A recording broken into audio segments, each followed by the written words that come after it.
if it was that Austin Metcalf was with a group of guys and he shoved him, and then he said, touch me and find out what happens, and the guy grabbed him, you literally have a self-defense claim. All right, now, we're going to jump into what is fastly becoming one of the most controversial cases going on right now.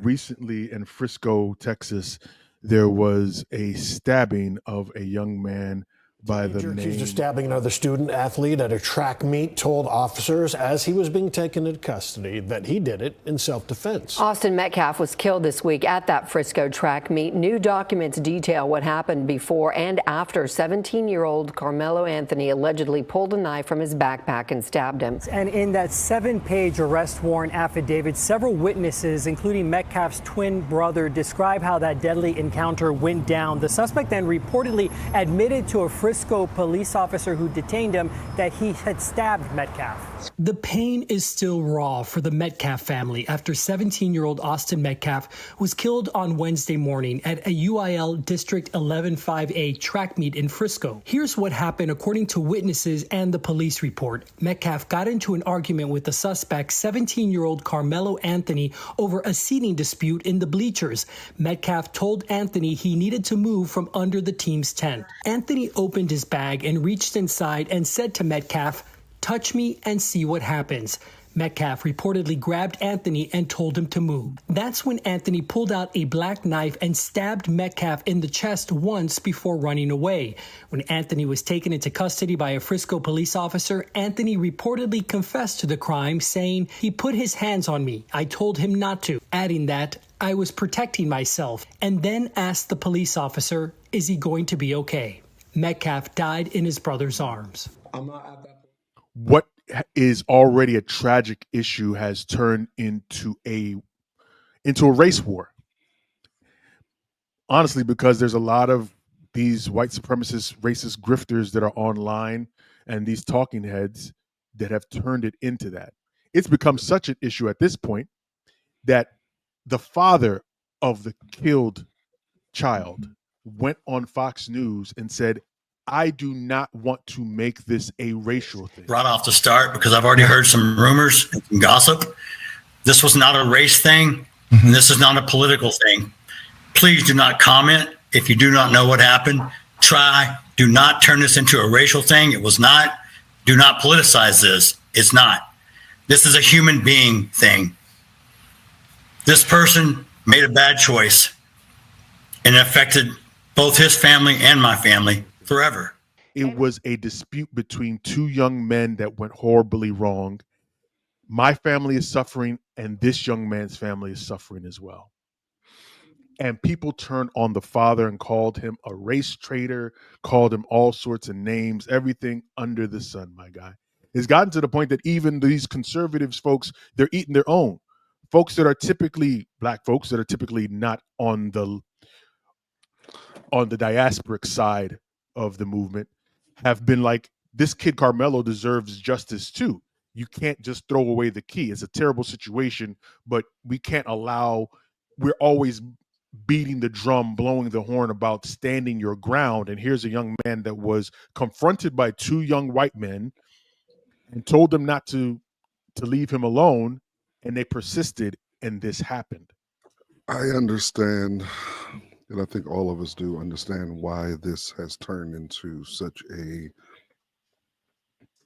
racial discourse, right? I mean, it makes sense logically, and that doesn't mean that this should be a component of any sort of racial discourse. But living in the current climate that we are in, particularly with the head of the U.S. government continuing to spout the type of rhetoric that he has continued to spout, it makes sense that we find ourselves in a heightened situation. Now, here, let me, as a father, as someone who works daily with young black males, I am consistently talking to them about how to manage incredibly difficult moments where physical contact or physical violence would have been what they used to do, right? How to navigate moments of extreme conflict, even if their well-being is challenged, even if their physical well-being is challenged, how to navigate that. When does it mean, when do we run? When do we flee the moment? Right? What does it mean to flee the moment as a Black male in America? What does that look like? What dealing with that undercurrent of, yo, you a pussy, yo, you a coward, yo, you a punk, particularly and specifically when it comes to Black males engaging and fighting white people or other white males. There is this notion that we should never lose a fight to a white person. Like that's the underlying thing. We don't lose fights to white folks, and if you do lose a fight to a white person, you are a star on the internet forever. Right?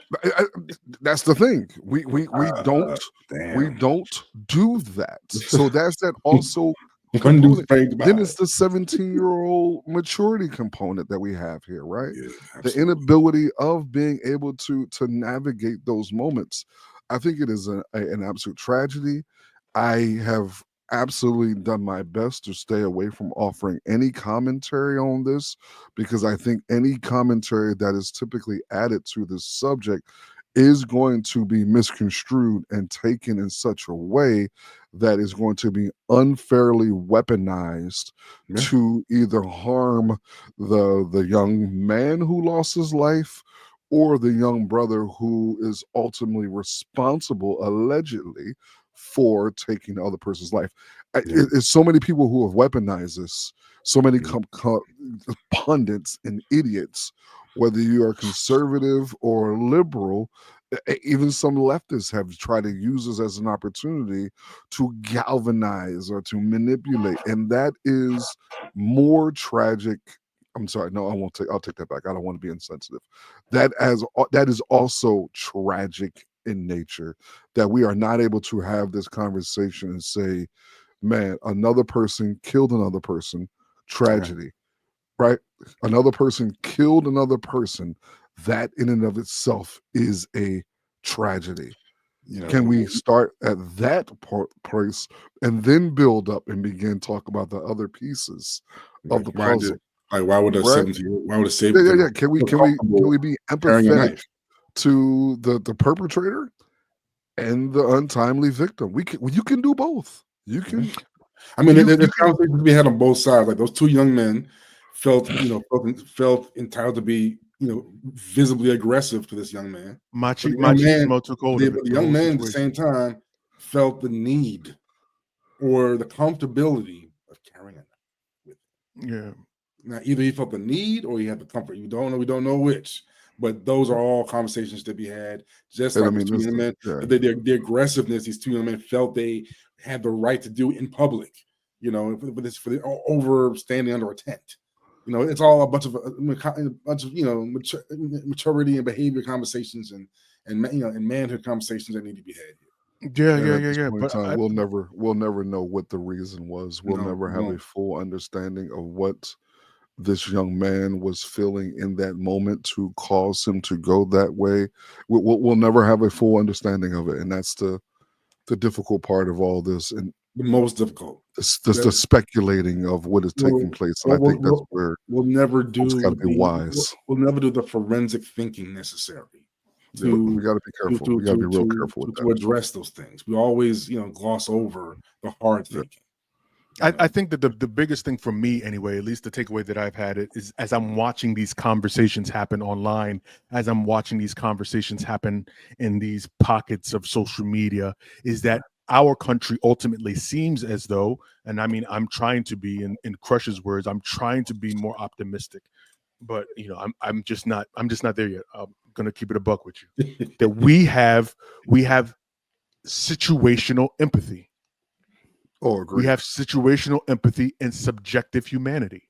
That's what we have in this country, unfortunately, because it has been fascinating to watch people make excuses for why this young man should have been threatened, not showing the empathy or the sympathy at the fact that this 17-year-old child has now made an irreparable mistake that his life will never be able to wash away. He'll never be able to get back. Never be able to, and in the event that he is convicted, because at this point he's still awaiting trial and sentencing and all of that.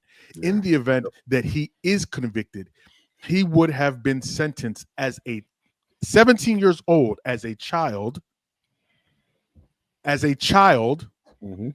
that will now take away the majority of his life. Our country continues to show me that we have situational empathy and subjective humanity.